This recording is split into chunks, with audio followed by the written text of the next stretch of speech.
Olá, boa noite. O Diário Repórter traz agora um resumo das principais notícias da semana.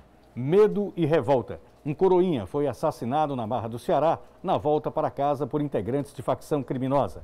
Exercício ilegal da profissão. A Polícia Civil prendeu um estudante de odontologia que atendia como cirurgião dentista. Dia histórico. As águas da transposição do Rio São Francisco chegaram ao cinturão das águas na barragem de Jati, no Cariri cearense. Retomada. Indicadores da indústria, comércio e serviços mostram que a economia do Ceará começou a reagir ao plano de retomada iniciado em junho. Aventura e ciência. Pesquisadores do Ceará, do Piauí e de Portugal investigam o naufrágio de um navio afundado no século XIX no município de Acaraú. O Diário Repórter está no ar.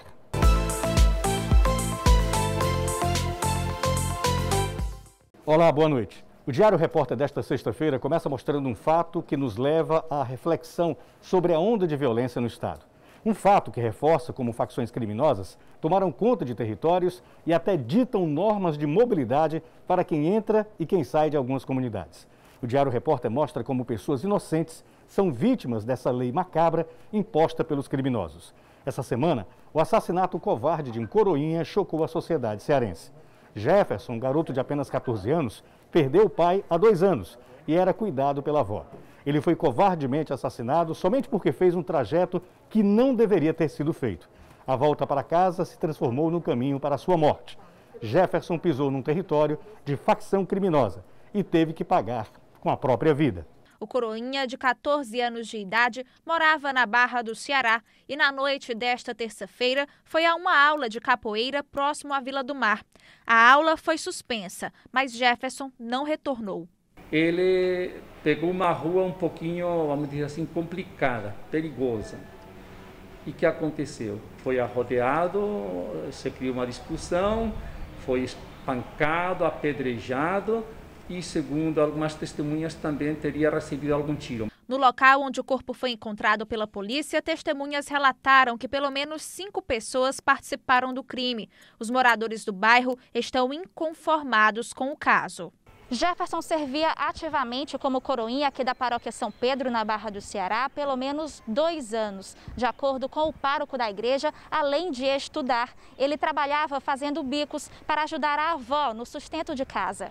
Aproximadamente 2 anos atrás, ele perdeu o pai por causa de uma doença.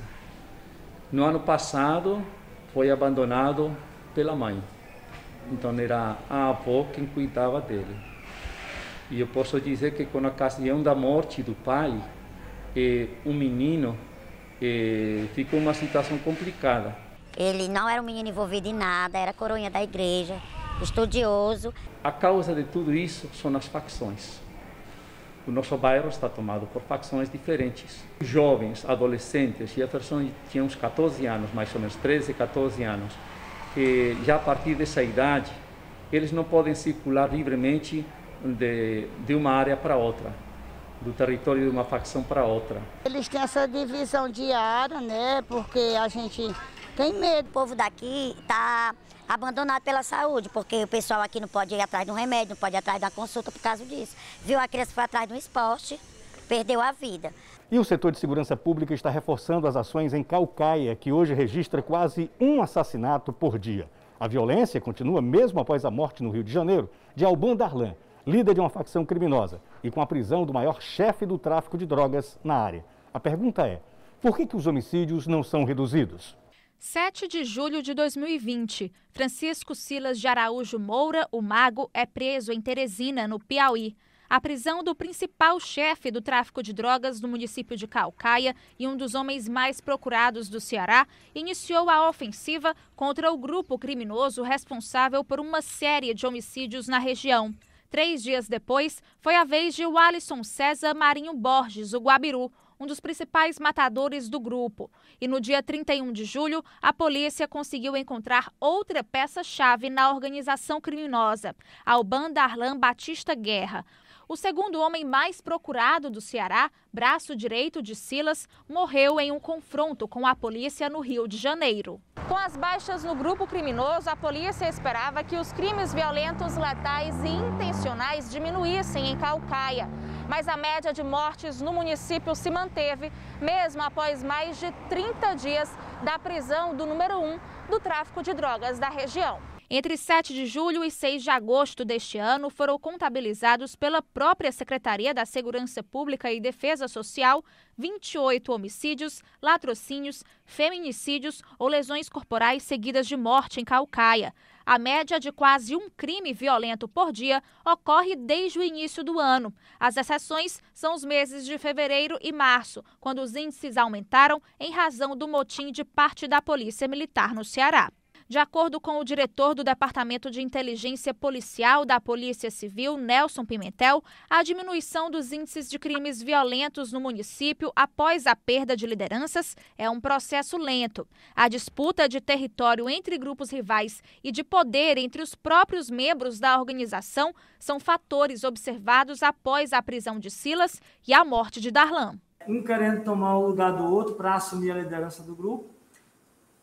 Isso gera um impacto no crescimento do número de homicídios e pode haver também a visão oportunista da facção contrária, né? A facção rival. De acordo com o sociólogo Luiz Fábio Paiva, do Laboratório de Estudos da Violência da UFC, as facções conseguem se renovar rapidamente.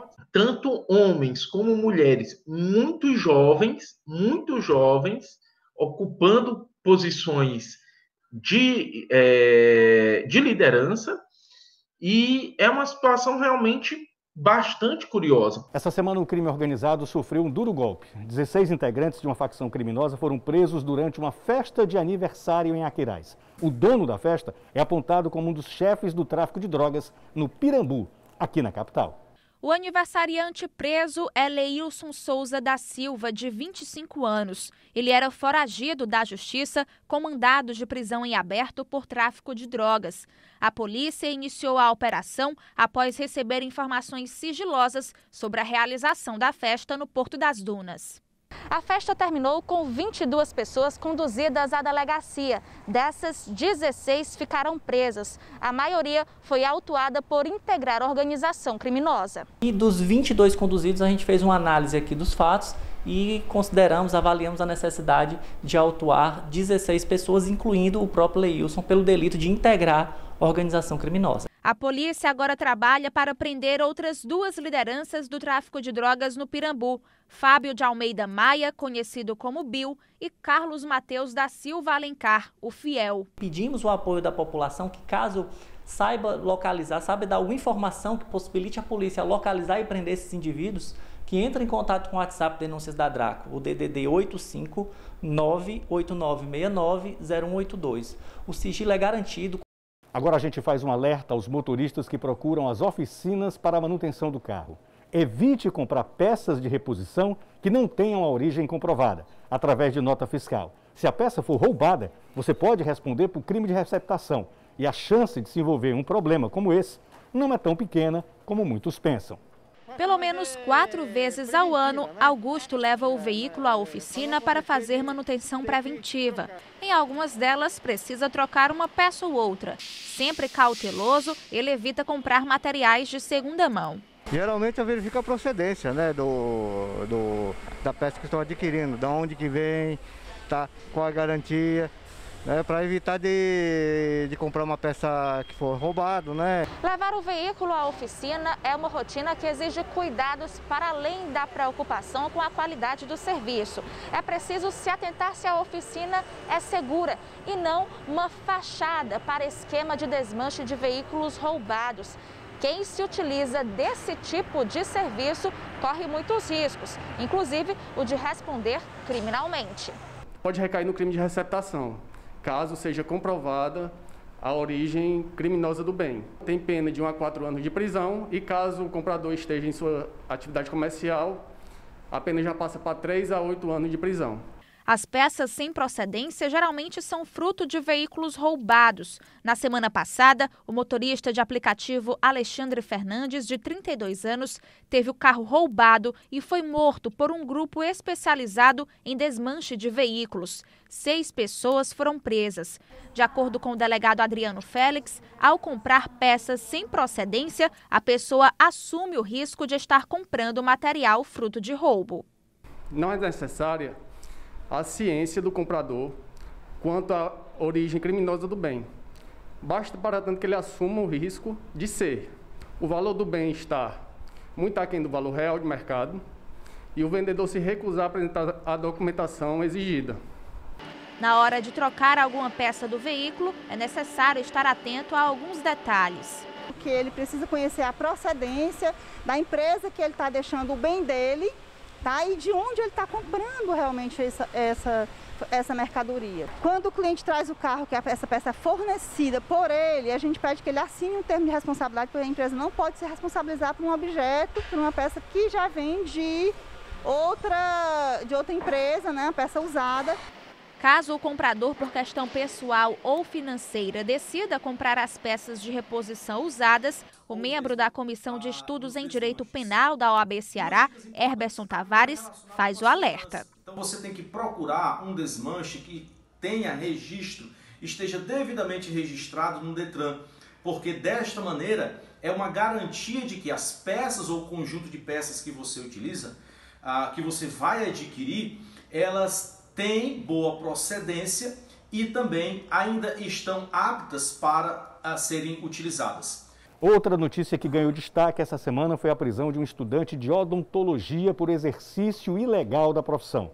O falso profissional atendia como cirurgião dentista em um consultório na Avenida Monsenhor Tabosa, na Praia de Iracema. A companheira dele, que exerce a mesma atividade, mas de forma legal, também foi presa. A prisão aconteceu na tarde desta quarta-feira. Eduardo Pampolini, de 33 anos, natural do Mato Grosso, se apresentava como cirurgião dentista, mas, na verdade, ainda era estudante. Ele utilizava um registro desativado no Conselho Regional de Odontologia do Ceará. Nós recebemos uma notícia crime do CRO, dando conta de que ele estaria exercendo ilegalmente a profissão de odontólogo. Atendia os pacientes neste consultório que fica na Avenida Monsenhor Tabosa, na Praia de Iracema, junto com uma companheira dele. A mulher exercia a profissão de maneira legal, mas também foi presa por colaborar com a conduta do estudante. Segundo as investigações, o casal estava há mais de 2 anos atuando em Fortaleza. No consultório foram apreendidos diversos materiais, como carimbos, atestados médicos, recibos, panfletos e até receitas de controle especial, que só podem ser assinadas por um profissional habilitado pelo Conselho de Odontologia. Encontramos receituários de controle especial e lá no estado do Mato Grosso ele respondeu a um processo administrativo na faculdade de lá, a princípio também pela mesma prática. E aí, segundo a informação da faculdade que nós obtivemos, ele só não foi expulso porque abandonou o curso. Comerciantes vizinhos ao consultório ficaram surpresos ao saber da prisão do casal. Era uma pessoa que a gente não tinha problema e nenhum tipo de suspeita com ele. Agora, Eduardo e Cristiane vão permanecer à disposição da Justiça. E essa semana tivemos novidades sobre a tragédia do edifício Andréa. A Justiça manteve a decisão para que engenheiros e um pedreiro responsáveis pela obra sejam julgados por homicídio com dolo eventual, ou seja, quando assumem o risco de matar. A defesa entrou com recurso para impedir que o processo seja encaminhado ao Tribunal do Júri, mas o pedido foi negado. O Ministério Público do Ceará entendeu que os indiciados sejam julgados por homicídio. O edifício Andréa desabou no dia 15 de outubro do ano passado, 9 pessoas morreram e 7 foram resgatadas com vida. Na quinta-feira, moradores e pessoas que passavam pela praia de Iracema acompanharam um resgate espetacular no mar. Ciopaé, Marinha e Corpo de Bombeiros salvaram 6 pessoas depois de um naufrágio de um caiaque.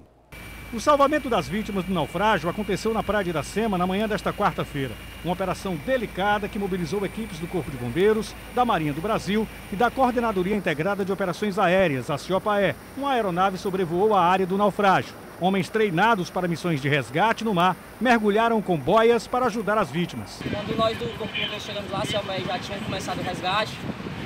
tinha 3 vítimas lá com o integrante do COPE e nós começamos a auxiliar também o resgate, né? Tiramos 2 vítimas, entregamos uma à Marinha do Brasil e a partir daí nós realizamos o resgate das 6 vítimas. E até uma boia marítima foi usada como ponto de apoio para o resgate. A operação incluiu táticas que requerem precisão e controle do helicóptero, como o içamento das vítimas para a faixa de praia. Nesse caso, os coletes salva-vidas deram o tempo necessário para a chegada das equipes de resgate. No próximo bloco do Diário Repórter você vai ver um dia histórico para o Ceará. As águas da transposição do Rio São Francisco chegaram ao cinturão das águas na barragem de Jati, no Cariri cearense. Retomada, indicadores da indústria, comércio e serviços mostram que a economia no Ceará começou a reagir ao plano de retomada iniciado em junho.